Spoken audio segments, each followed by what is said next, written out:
Fil-jiem u l-ġimgħat illi għaddew il-Viċi Kap tal-Partit Nazzjonalista David Agius għala barrax ta' kritika wara dak li qal dwar is-Central Link Project. Issa kien imist l-eks kunsillier nazzjonalista Herbert Messina Ferrante li mhux biss jikkritika lil Agius iżda saħansitra igidbu. Fitra fil-ġurnal Times of Malta, Messina Ferrante jibda billi jgħid li jemmen li dan il-proġett li mistenni jtaffi il-problema ta' traffiku fiċ-ċentru tal-pajjiż u se jolqot lil madwar 30,000 karozza li għaddu miż-żona kuljum huwa wieħed bżonn już ferm.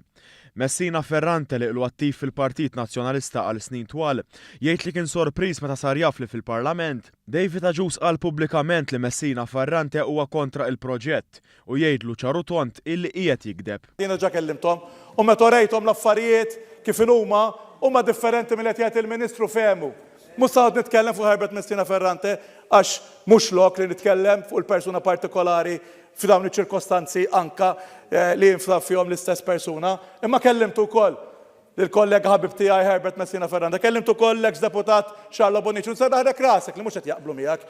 U jgħid li dwar il-proġett qatt ma tkellem ma' David Agius, iżda tkellem biss ma' residenti ta' Ħattart li fi kliemu huma kollha favur il-proġett. Messina Ferrante jkompli l-ittra tiegħu billi jfaħħar lill-Ministru għall-Infrastruttura Ian Borg talli qed jimplementa proġett li skont Messina Ferrante stess intesa minn amministrazzjonijiet passati u kellu ikun dan il-gvern li jippjanah u jibdih. Il-proġett li tħabbar fil-ġimgħat illi għaddew se jkun qed isir b'investiment ta' 55 miljun euro u mistenni jirriġenera iż-żona mill-bypass tal-Imrieħel sa taħt ir-roundabout tas-Saqqajja.